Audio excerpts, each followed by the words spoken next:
من الشيطان الرجيم. بسم الله الرحمن الرحيم.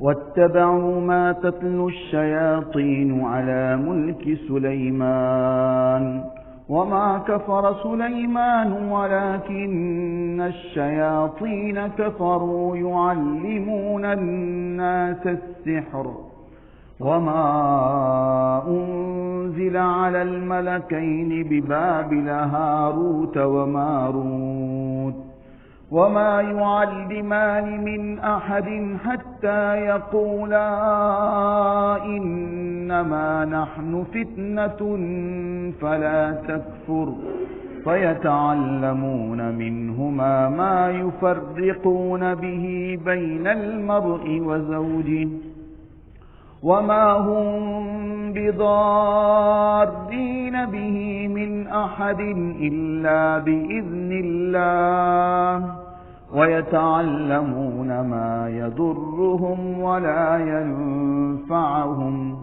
ولقد علموا لمن اشتراه ما له في الآخرة من خلاق ولبئس ما شروا به أنفسهم لو كانوا يعلمون ولو أنهم آمنوا واتقوا لمثوبة من عند الله خير لو كانوا يعلمون. سبحانك لا علم لنا إلا ما علمتنا إنك أنت العليم الحكيم. رب اشرح لي صدري ويسر لي أمري واحلل عقدة من لساني يفقه قولي. ربی زدنی علما. پناہ مانگتا ہوں میں اللہ کی شیطان مردود سے. شروع کرتا ہوں اللہ کا نام لے کر جو بے حد مہربان اور نہایت رحم کرنے والا ہے. اور ان لوگوں نے پیروی کی اس چیز کی جو پڑھتے تھے جنات شیاطین سلیمان کی بادشاہت کے وقت ہو، اور سلیمان نے کفر نہیں کیا لیکن جنات اور شیطانوں نے کفر اختیار کیا. وہ سکھاتے تھے لوگوں کو جادو، اور اس علم کے پیچھے ہو لیے جو دو فرشتوں پر اترا بابل شہر میں، ہاروت اور ماروت پر. اور یہ دونوں کسی کو جادو نہیں سکھاتے تھے. کسی کو جب یوں کہہ دیتے کہ ہمارا وجود ایک فتنہ ہے پس تو کفر اختیار نہ کر، پس یہ لوگ ان سے وہ چیز سیکھ لیتے تھے جس کے ذریعے مرد اور عورتوں کے اندر تفریق اور جدائی کر دیتے تھے. اور وہ لوگ جادو کے ذریعے کسی کو بھی نقصان نہیں پہنچا سکتے اللہ کے حکم کے بغیر. اور وہ لوگ وہ چیز سیکھتے ہیں جو ان کو نقصان دینے والی ہے اور نہ نفع دینے والی ہے. اور البتہ یہ تحقیق کہ انہوں نے یہ بات جان لی کہ جس نے اس کو خریدا ہے اس کے لیے آخرت میں کوئی حصہ نہیں ہے. اور بے شک وہ بری چیز ہے جس کے ذریعے انہوں نے اپنی جانوں کو بیچ دیا. لو کانوا یعلمون، اگر وہ جانتے اور اگر وہ ایمان لے آتے اور تقوی اختیار کر لیتے تو اللہ کی طرف سے اس کا بہتر ثواب ہوتا اگر وہ جانتے ہوتے. معزز حاضرین مجلس اور پردہ نشین خواتین امت، ان آیات میں بنی اسرائیل کی انتہائی پستی کا ذکر ہو رہا ہے. گزشتہ درس میں جو آیتیں زیر تلاوت تھیں ان آیتوں میں یہ بیان کیا گیا تھا کہ بنی اسرائیل یہ اللہ تبارک و تعالی کی کتاب کو پس پشت ڈال دیا اور کتاب سے ایسی لا تعلقی اور لا علمی کا اظہار کیا کہ قرآن ان کے بارے میں بتلاتا ہے کأنہم لا یعلمون، گویا کہ وہ جانتے ہی نہیں ہیں کہ یہ اللہ کی کتاب ہے جو ہماری ہدایت کے لیے نازل کی گئی ہے.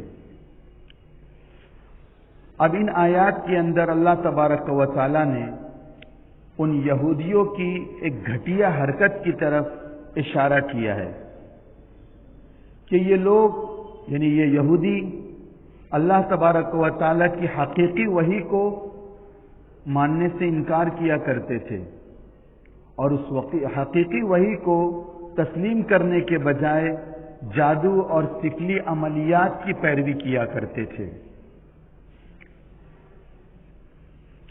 اب وہ جادو جس کی پیروی کیا کرتے تھے اور جس کو شوق سے وہ اختیار کیا کرتے تھے تو وہ اس کو حضرت سلیمان علیہ السلام کی طرف منسوب کرتے تھے اور یہ کہتے تھے کہ یہ جادو جو چلا آ رہا ہے حضرت سلیمان علیہ السلام سے چلا آ رہا ہے۔ قرآن اس کی تردید کرتا ہے، وما کفر سلیمان، سلیمان نے کفر نہیں اختیار کیا، جادو صریح کفر ہے، تو سلیمان نے نہ جادو سیکھا نہ سکھایا ہے، ولیکن الشیاطین کفروا یعلمون الناس السحر، لیکن یہ جو شیاطین ہیں، یہ جو جنات ہے، انہوں نے کفر کیا اور لوگوں کو جادو سکھایا۔ دیکھیے ان آیات کو سمجھنے سے پہلے ہمیں یہ سمجھنا ضروری ہے کہ معجزہ کیا ہوتا ہے، کرامت کس چیز کا نام ہے، اسی طریقے سے جادو کس کو کہتے ہیں، اور یہ تینوں چیزیں کس چیز سے متعلق ہوتی ہے، یعنی اس کا سبب کیا بنتا ہے۔ اور اس آیت کے اندر اور بھی بہت تفصیل ہے جو آگے بیان کی جائے گی۔ تو سب سے پہلے جاننے والی بات یہ ہے کہ جتنی چیزیں دنیا کے اندر ہے ان میں سے بعض چیزوں کا جو تعلق ہوتا ہے وہ کسی نہ کسی سبب کے ساتھ ہوتا ہے کہ وہ اسباب کے ذریعے سے ہی دنیا کے اندر وجود آتی ہے، کوئی نہ کوئی سبب اس کے پیچھے کار فرما ہوتا ہے۔ اب دیکھیے مثلا چھری ہے، چھری گردن پر چلے گی تو انسان مر جاتا ہے، وہ گردن کو کاٹ دے گی تو انسان کی موت واقع ہو جاتی ہے، تو انسان کی موت کا سبب وہ چھری کا گلے پر چڑھنا اور اس کو کاٹ دینا ہے۔ اسی طریقے سے سینے میں گولی لگتی ہے تو انسان کی موت واقع ہو جاتی ہے، تو یہاں بھی انسان کی موت کا سبب جو بن رہی ہے وہ لگنے والی سینے میں گولی ہے۔ اسی طریقے سے بعض دوائیں جو ہوتی ہے وہ انسان کے لیے مفید ہوتی ہے، بیمار انسان جب اس کو استعمال کرتا ہے تو وہ دوا کے استعمال کی وجہ سے شفا پا جاتا ہے، اور اسی طریقے سے زہر کھانا یہ انسان کی موت کا سبب بن جاتا ہے۔ تو دیکھو یہ موت کے جو اسباب بن رہے ہیں وہ کسی نہ کسی چیز کے سبب کی وجہ سے بن رہے ہیں۔ شفا مل رہی ہے تو دوا استعمال کرنے کی وجہ سے۔ تو مطلب یہ ہے کہ دنیا کے اندر بہت ساری ایسی چیزیں ہیں جس کا تعلق کسی نہ کسی سبب سے جڑا ہوا ہے، اور بہت ساری ایسی بھی چیزیں ہیں دنیا کے اندر جو کہنا چاہیے کہ جس کا تعلق اسباب کے ساتھ نہیں ہوتا ہے، یعنی وہ اسباب سے بالا تر چیزیں ہوتی ہیں، اس کے پیچھے کوئی سبب نہیں ہوتا ہے، جیسا کہ موت کا سبب ابھی مثالوں کے ذریعے سے بیان کیا گیا۔ تو ظاہری طور پر اس کے وجود میں آنے کا کوئی ہمیں سبب نہیں نظر آتا، لیکن وہ چیز وقوع پذیر ہو جاتی ہے ہمارے سامنے۔ اب جو چیز وقوع پذیر ہو جاتی ہے تو وہ اللہ تعالیٰ کے حکم سے ہوتی ہے، اور وہ چیز ہے معجزہ اور کرامت، کہ ظاہری طور پر کوئی سبب نظر نہیں آتا، لیکن اللہ تبارک و تعالیٰ اس معجزے کو نبی کے ہاتھ پر ظاہر کر دیتا ہے، اور کرامت جو ہوتی ہے وہ ولیوں کے ہاتھوں سے ظاہر ہوتی ہے۔ یاد رکھیے کہ یہ جو معجزہ ہوتا ہے جو نبی کے ہاتھ پر اللہ تبارک و تعالیٰ ظاہر کرتا ہے، یہ نبی کا اپنا اختیاری فعل نہیں ہوتا ہے، نبی کا اپنا ذاتی فعل نہیں ہوتا ہے کہ نبی جب چاہے گا جس وقت چاہے گا وہ معجزے کو سامنے لے کر آ جائے، بلکہ اللہ رب العزت کی مشیت اس کے پیچھے ہوتی ہے، اللہ رب العزت کی چاہت ہوتی ہے۔ یہ نبی کا اپنا ذاتی فعل نہیں ہوتا ہے کہ معجزہ چاہے تو ظاہر ہو جائے. اور اسی طریقے سے کرامت بھی یہ ولی کا ذاتی فعل نہیں ہوتا ہے کہ جب چاہے جس کے سامنے چاہے کرامت دکھلا دے. اب اگر ذاتی فعل ہوتا تو جب چاہتے جس کے سامنے چاہتے وہ کرامت ظاہر کر دی جاتی. اور اگر ایسا ہو سکتا تھا تو دیکھیے انسان کا اپنا ذاتی فعل ہے, اس کو اپنے فعل سے ڈر لگنا نہیں چاہیے. یعنی انسان کے ذریعے سے کوئی کام وجود میں آیا, اب انسان کو معلوم ہے کہ میں نے اس کو کیا ہے تو اب اس سے ڈرنا نہیں چاہیے. لیکن قرآن کی ایک مثال ہم کو بتلاتی ہے کہ موسیٰ علیہ السلام کو جب اللہ تبارک و تعالیٰ نے نبوت عطا فرمائی تو معجزے کی شکل میں ید بیضا دیا, اور اسی طریقے سے عصا مبارک والا معجزہ دیا. اب یہ دو معجزہ دیا ہے کہ ید بیضا کہ بغل کے نیچے ہاتھ لے جاتے اور اس کو نکالتے تو ایک سورج کے جیسی اس سے بھی زیادہ تیز روشنی اس سے پھوٹنے لگتی تھی. اور اسی طریقے سے عصا مبارک دیا تھا. اب موسیٰ علیہ السلام کو حکم ہوا کہ اس لاٹھی کو سامنے پھینک دو, زمین پر اس کو ڈال دو. اب موسیٰ علیہ السلام نے جیسے ہی وہ لاٹھی پھینکی تو کیا دیکھتے ہیں کہ وہ سانپ بن کر دوڑنے لگی. فَإِذَا هِيَ حَيَّةٌ تَسْعَىٰ کہ وہ سانپ بن کر وہ لاٹھی دوڑ رہی ہے. لیکن یہ رات کا وقت تھا جب یہ معجزہ رونما ہوا اور اللہ کے نور کی روشنی چاروں طرف پھیلی ہوئی تھی. اب موسیٰ علیہ السلام کو ڈر لگنا نہیں چاہیے تھا, موسیٰ علیہ السلام کو ڈر لگنا نہیں چاہیے تھا. اب کیا کر رہے ہیں, قرآن نقل کر رہا ہے وَلَّا مُدْبِرًا وَلَمْ يُعَقِّبْ. اب موسیٰ علیہ السلام پیٹ پھیر کر بھاگنے لگے. وَلَمْ يُعَقِّبْ پیچھے بھی نہیں دیکھا انہوں نے, وہ لاٹھی سانپ بن کر پیچھے بھاگ رہی ہے. ہاں اب وہ ڈر گئے کہ سانپ ہے.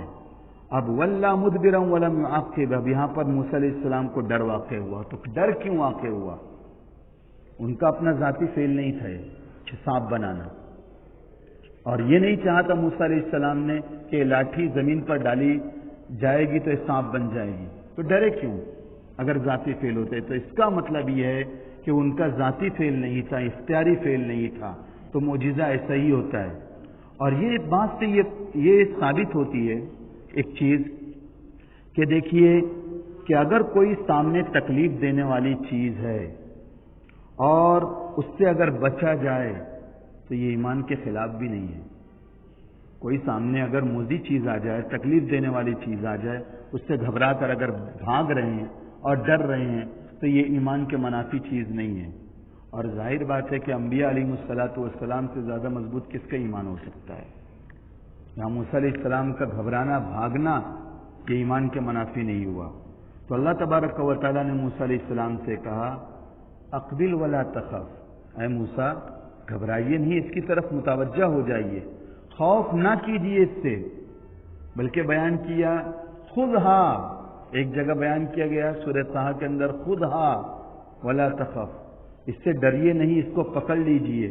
سنعیدھا سیرتھا الاولی, ہم اس کو پہلی حالت میں تبدیل کر دیں گے. یعنی یہ جو لاٹھی جو تمہارے ہاتھ میں تھی وہ ویسی ہو جائے گی جیسی لاٹھی تھی. ابھی سانپ دیکھ رہے ہو لیکن پھر وہ لاٹھی بن جائے گی. تو یہ موسیٰ علیہ السلام نے جیسے ہی اس کو ہاتھ لگایا تو پھر وہ لاٹھی بن گئی. تو یہ معجزہ یہ نبی کا اپنا فعل نہیں ہوتا ہے. دیکھیے قرآن کے اندر اور بھی مثالیں, حدیث کے اندر اور بھی مثالیں معجزے کی ملتی ہے. حضرت ابراہیم علیہ السلام کے لیے آگ کا ٹھنڈا ہو جانا, اسی طریقے سے حضرت موسیٰ کا لاٹھی سمندر پر مارنا اور سمندر دو حصوں میں بٹ جانا, بیچ میں سے راستہ بن جانا, پتھر پر لاٹھی کا مارنا, چشمے ابلنے لگنا اس سے, یہ بھی ایک معجزہ ظاہر ہوتا ہے. حضور صلی اللہ علیہ وسلم کے ہاتھ میں ایک مٹھی خاک ہے, وہ کافروں پر پھینک دیتے ہیں اور کافروں کی آنکھوں سے بچ کر نکل جاتے ہیں. یہ بھی ایک معجزہ تھا. سامنے کھڑے سب کافر, ایک مٹھی اٹھائی اور ان کی طرف پھینک دی. اسی طریقے سے آپ کی مبارک انگلیوں سے پانی کا چشمہ جاری ہو جانا, اور تھوڑی چیز کا بہت زیادہ افراد کے لیے کافی ہو جانا. تھوڑا سا آٹے کی روٹی وہ 100 آدمیوں کے لیے تقریباً کافی ہو گئی تھی. یہ آپ صلی اللہ علیہ وسلم کا معجزہ تھا. اور یہ جو معجزہ ہوتا ہے کسی سبب کے تحت نہیں ہوتا ہے,